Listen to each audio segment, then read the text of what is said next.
Welcome to the grand finale of the Alpari World Match Racing Tour, the Monsoon Cup held in Kuala Terengganu, Malaysia. This is the climactic sixth event of a World Series that's already seen competitors battling it out in Germany, Korea, Sweden, Chicago and Bermuda. This event is renowned for being the pinnacle of the tour with an impressive prize purse to match. The winners of the Monsoon Cup earn themselves a whopping $100,000, taken from a total of $475,000 in prize money. But that's not all. As the last event of the season, it's here in Malaysia that the Alpari World Match Racing Tour champion is crowned, with the winning team also taking home a haul of $100,000, not to mention earning some pretty impressive bragging rights. Ahead of the event, there were 6 skippers, all in with a shot at bagging the title if they performed well. The teams threw themselves into every match during qualifying, and the nearer they got to the end, the higher the stakes were raised. By the end of the third day, both Taylor Canfield and Ian Williams were safely through to the quarterfinals. But it was still all to play for during the last few matches, and there was some truly nail-biting racing going on. We join Matthew Richard and Keith Swinton as they go head-to-head. Allez, on pousse CV à gauche. Et foc à gauche, pousse CV à gauche. Swinton actually stays on port here. We're inside 2 minutes, I believe. And a welcome addition to the commentary team. I've got 2-time World Match Racing Tour champion Simon Shaw as we watch Keith Swinton and Matthew Richard at about 2 minutes, a minute and a half to their start, Simon. Well, thank you, Alan. It's great to be back.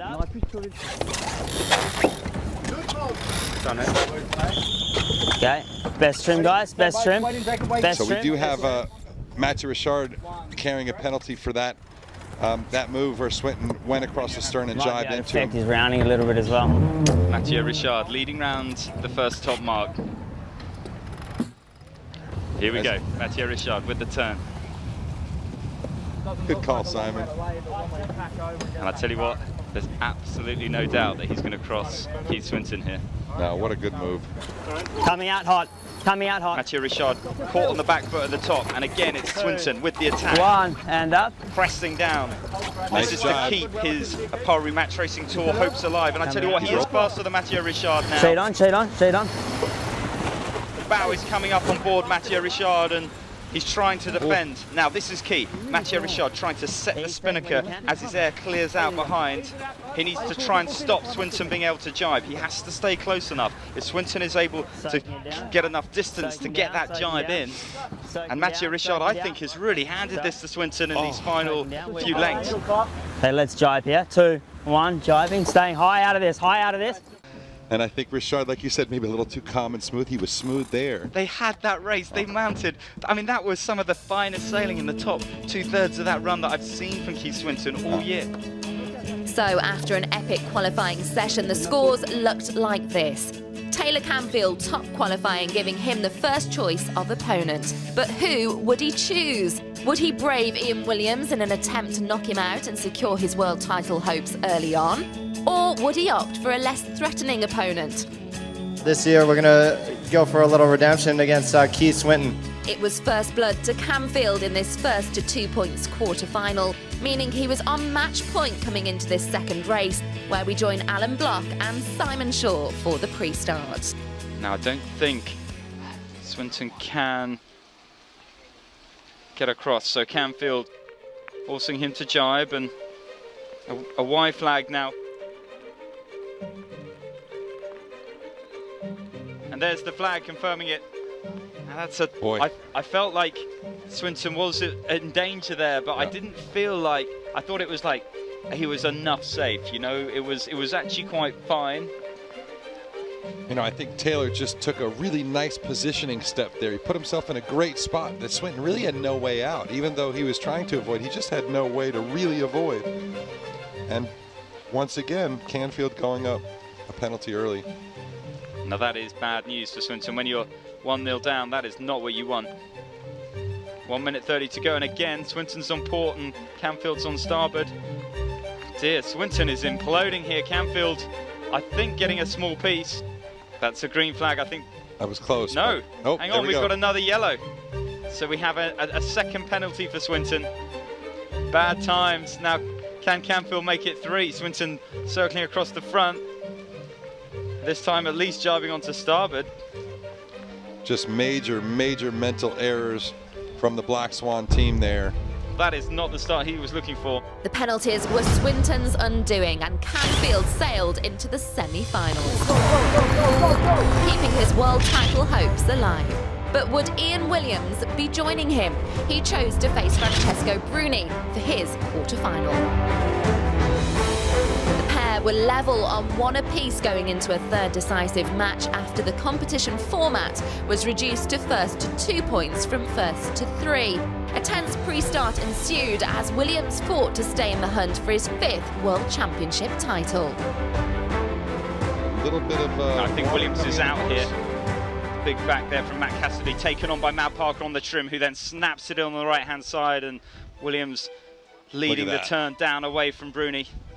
I mean, that's how you get acceleration. Look at those guys work. What a team. What a smooth operation, a great maneuver, and Williams just popping and accelerating ahead of Bruni.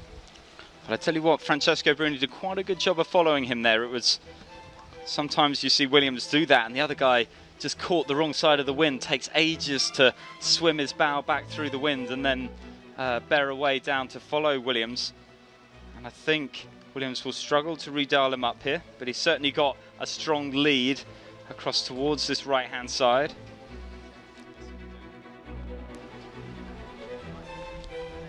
And we're sorry for not having audio on board, but those monsoons, I think, destroyed a lot of the microphones that we had. We're going to work and make sure we have that for you for the semis and the finals of this World Match Racing Tour event here. Jerry Mitchell on the main, casually pulling the boom across the centre line of the boat, popping onto starboard and forcing Francesco Bruni to come around the back of them, who, as Williams leads the boat down. Now, they're on the edge of the exclusion zone down there, so Williams is trying to use the boys along the bottom of the starting box there to prevent Bruni being able to come in for a hook. So Williams slowly tracking along. You see him turn down now, try and get right on the edge of the exclusion. And Francesco Bruni not able to really get his bow in to drive Williams back away, who continues to S along the front, trying to waste as much time as possible. 1:05 just coming up on the starting watch. And you can see how much more control these guys have with this additional 3 knots or 4 knots of breeze that we've got on the course now. Really nice stuff here with the boats having some power, the ability to put the boat where they want it and get to the line quickly rather than drifting across the line, as we've seen a lot of the day today. Now, I'm quite surprised with Williams here. He's led back quite early. Now, for me, I would have expected them to be looking to try and go to the right-hand side. And it looks to me like Williams is on time for the pin. So either there's a small mistake in timing from Williams there, who I think is looking to try and turn this into a tack start. You see him almost let Francesco Bruni hook as he tacks round and through. And I wonder if we're going to see almost a jive from Williams here. Is he going to be able to get this in? He looks starting to be under a bit of pressure, Williams here. Can he get this jive in? This is going to be key. We see the main coming across from Jerry Mitchell. Now, I'm not sure he's got that in the main set, and Francesco Bruni having to alter. I'm sure we're going to see flags here as both boats turn up onto the breeze. Williams now with a massive luff, I'm sure. There's the Y flag from Bruni. Was it early enough? He was quite late with the flag as Williams comes up for a massive luff. The start gun sounds, and Francesco Bruni. Now, is Bruni keeping clear of Williams? There was a massive luff from Williams. I'm not sure Bruni did enough. The umpire's still struggling around. Green flag. Green flag for the first one, and then Francesco Bruni penalised. So Williams clear on the first incident, but then Francesco Bruni not doing enough. And it may be because, and he's got a red flag, so he's got to do that turn immediately. So I think that Bruni got a little bit, distracted there, Bruni thought that he was being fouled, and so he was busy focusing on that first incident, petitioning the umpires, and Williams, the hunter, straight in underneath him, looking for that massive luff, and he has now turned this around. So it is Williams now coming back across to cross Francesco Bruni from the right. Yeah. So you can see it's a long lead already. It's a big lead. It's probably a 5 or 6 boat length lead already for Ian Williams and the GAC Pindar team. And that is a GAC Pindar, the team from Great Britain, skippered by Ian Williams. Ian Williams took the win, advancing through into the semi-finals and continuing the chase for the Monsoon Cup and with it, the world title. Next up, Bjorn Hansen and his eWorks sailing team faced Matthew Richard and Gefco match racing team. Like the pair before them, they secured a win each, taking it to a decider. Could Hansen follow Williams and keep his championship hopes alive? We join them on the last downwind. Hansen ahead, but a penalty down. Well, Matthew Richard sheeting on the main. He's going for the roll. Bjorn Hansen sheets on. He responds. Small flap, but I think Mathieu Richard is now committed. We're going to see Bjorn Hansen go for a big luff now, the big hikes. Now, have they got their vangs off? Have they got their tweakers off? Are they set up for this? Mathieu Richard marching forward. Can he get to 2 lengths of the pin? That is the question. We can see 20 meters to go. We can see the big luff from Bjorn Hansen. He's going to try and sell the penalty. Can he get to the line of Mathieu Richard? There, Bjorn Hansen down. We can see, I'm sure, flags ablaze. There's the flag. What will the umpires decide? Mathieu Richard, bow, piling down towards the finish line, and it's a green flag. Wow. And Mathieu Richard from France and the Gefco match racing team has overtaken Bjorn Hansen. The final pairing saw Phil Robertson of Walker Racing pitted against fellow Kiwi Adam Minoprio of Team Alpari FX. The conditions were tough for the pair as they battled it out in their first race. Robertson went on to secure a win, taking Minoprio out of the competition and dashing the team's hopes of a world title. So, with the quarterfinals over, the semi-finalists were decided. The semi-finals took place on the same day as the finals, so it was an action-packed last day of the regatta, and the conditions made for some high-octane match racing. Catch it all after the break.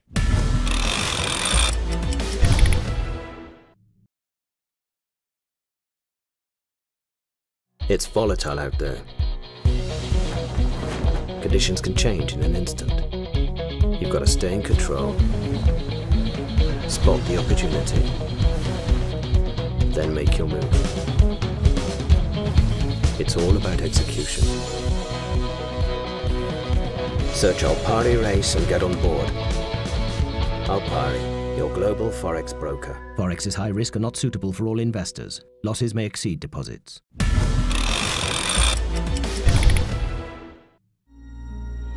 Welcome back to the stormy finale of the Alpari World Match Racing Tour, the Monsoon Cup.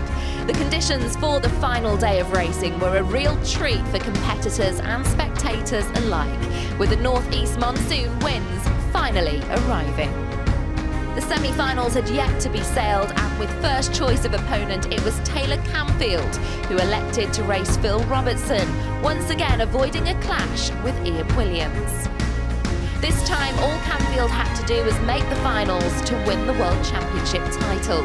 If not, Williams could still make it if he advanced through and won the event.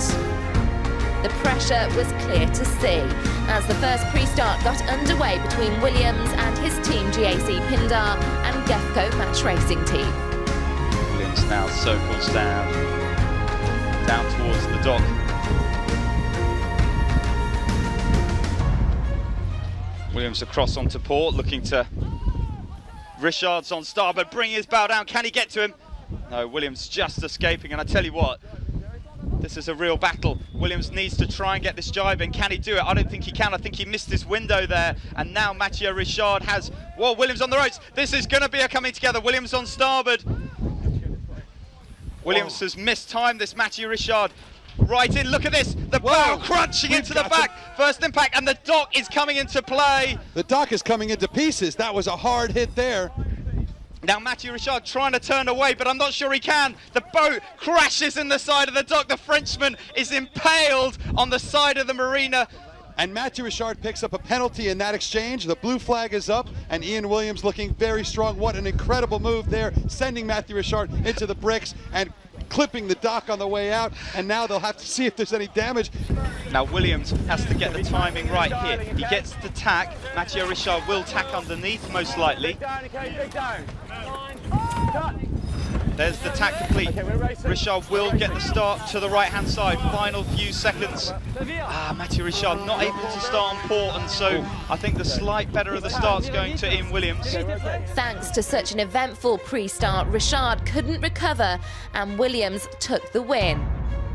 Despite a great comeback, Richard was unable to get another win on the board and Williams stormed into the finals 3-1.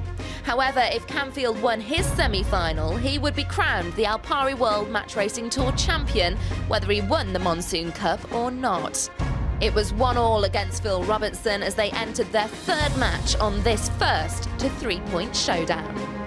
Robertson coming through the finish line to claim that third race. Robertson's win took him to match point going into their fourth. As both boats charge down now, I'm not sure Robertson's going to be able to hold Canfield away from the line here. He needs to try and find something. He needs to get his boat moving faster. All the time it is Taylor Canfield dialing down towards the finish. US1 fighting to stay inside this championship. The bows go down. It's a neck and neck run. We're looking across. And it is Phil Robertson that is punching the air. It is Robertson that has dispatched Taylor Canfield. So it was up to Robertson to win the Monsoon Cup for Taylor to become the Tour champion.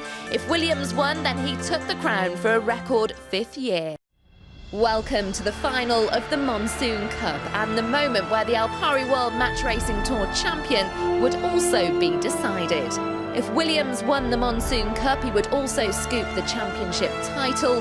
If Robertson won, then he'd get his hands on the Monsoon Cup and Canfield would secure the championship crown. Everyone was on the edge of their seats and Taylor Canfield's team US1 were watching from the balcony. Let's see how it played out. Matt Cassidy, bowman for GAC Pindar, up onto the bow, calling that overlap as Williams sweeps out across the stern of Robertson, inches separating the boat. Robertson actually has a big block on Williams here. I think he's going to be able to prevent him starting. Williams with the big turn, he's going to have to try and start right in on the boat, and the boat's moving as well, which is affecting Williams as the final seconds tick down and the gun sounds. It is Phil Robertson, I think, getting the better of the two starts onto that left-hand side. You can see that trim on the main, making it hard for Robertson to set the spinnaker. He's coming for a luff now. Bow is coming up. Here comes Phil Robertson, a massive attack, and it looks like he's broaching. Phil Robertson over-trimming his spinnaker. Now can Williams get across the front of him? The bow is just beginning to slide behind Williams' stern. Can he get down? Can he get to 2 lengths? This may define the race. We've got a small bit of separation. Williams bringing the bow down. Can he get to 2? Can he get down inside? Williams inside of the mark. There's the jibe from Robertson. Williams with a massive luff. I think Phil Robertson thought that he was going to go for the other mark, and Williams catches the Kiwi unawares, straight in with a sucker punch with his bow into the side of Robertson. What will the umpires make of it? Who will get the penalty? It's a yellow flag, so that is penalty Williams. Phil Robertson has quite a big twist in his spinnaker, big rip in Williams' spinnaker. There's 10 feet left here for Ian Williams to get a penalty. This is the move, puts the bow up head to wind. He's just got to do a tack. Now can Williams complete his turn down? Can he shut the door on Phil Robertson? I don't think it's going to happen. Phil Robertson sneaks through the gap, guiding his fighter plane through the gap between Ian Williams and the front of the committee boat. It is Phil Robertson that takes first blood in the final here of the Monsoon Cup. Well, these boats are still pretty much neck and neck, and a great decision from Robertson to bang that left. Here comes Williams, down to 90 degrees. As Williams now goes for the tack, Phil Robertson's going to go for a massive luff, I think. There we go, there's the luff and the jib down. Williams needs to come up to respond, but this is do or die. There, the luff from Robertson, and the boats are coming together. Phil Robertson has gone for a big luff. Now, the question the umpires have to ask is he through head to wind?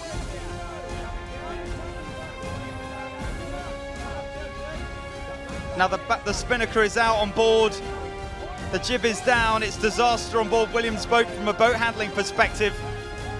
This is spectacular sailing from Phil Robertson, the Kiwi coming on strong, sending it out to the left side to the shore of Terengganu and finding something special over there that no one's found today. Now it's a blue flag and that is on Williams. So not only has Robertson managed to take the lead, but he's also inflicted a penalty on Williams, and that is a disaster. Simon, the spinnaker is twisted. Is exploding. And there's nothing he can do. Williams forced just to sail back towards the line. He has to complete a full penalty turn. And so as they come up to the finish, it is Phil Robertson and his Waka Racing team that have closed out the second match of this final here in the Monsoon Cup. Robertson up head to wind. Both boats quite close, and I think we'll see Williams pulled away at some point as he also becomes attacking boat. I think Williams attacking boat. Now Robertson has to be careful here. He's falling down onto port. That makes him a keep clear boat. Williams is back onto starboard. Williams is on starboard. Robertson is on port, and I think the boats are going to come together. Massive contact. Now, I think Phil Robertson is at risk here. He was on port, Williams was on starboard. Williams! Yellow flag, and it is Williams. Oh my Lord, Simon. He may be a penalty down, but as the start gun ticks down, it is Ian Williams, which is a clear 3 lengths ahead of Phil Robertson, Waka Racing. We still have a final here, folks. This is far from over. Williams leading the 3rd match. Now Williams is going to try and do a mark trap between the committee vessel and the finish line. He has to try and catch out Phil Robertson. Is he going to have enough? Does Williams and GAC Pindar have what it takes? Everyone ashore waits with bated breath. Taylor Canfield, his heart in his mouth. It will all come down to this move. Williams looking to try and set the mark trap. Now here comes Phil Robertson. He's inside. Now does Robertson have room? Ian Williams alters down, turns his bow down. There is a massive impact. Now did Phil Robertson have room? And there it is. It is a second penalty to GAC Pindar. Phil Robertson and Waka Racing have won the Monsoon Cup. Oh my God, what a finale to this Monsoon Cup, Simon Shaw. Listen to that. Look now there is the man of the moment. Taylor Canfield on the balcony of the Monsoon Lounge here in Malaysia punches the air. He knows what that means. He is the Apari World Match Racing Tour champion. Yeah, obviously it's tough not to get the win. You know, it was ours to lose, and we did. You know, just the penalties killed us really.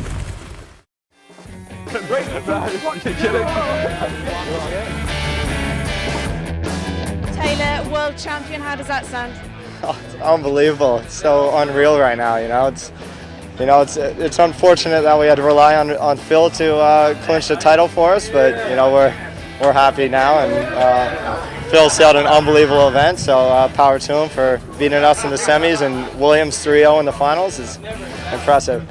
In first place, the champion, receiving a check for 310,000 ringgit from the Minister of Youth and Sports Malaysia, Yang Berhormat Encik Khairi Jamaluddin, is Phil Robertson from Waka Racing. The Monsoon Cup has its winning team, and what worthy winners Waka Racing were, having taken down the newly crowned Tour champion in the semi-finals and the defending champion in the finals. A nail-biter to the finish. And of course, the Alpari World Match Racing Tour has a brand new champion in the form of Taylor Canfield and his US1 team. They were a dominant presence on the Alpari Tour from start to finish and will no doubt be back to defend their title next year. Ladies and gentlemen, your 2013 Alpari World Match Racing Tour champion, Taylor Canfield and Team US1!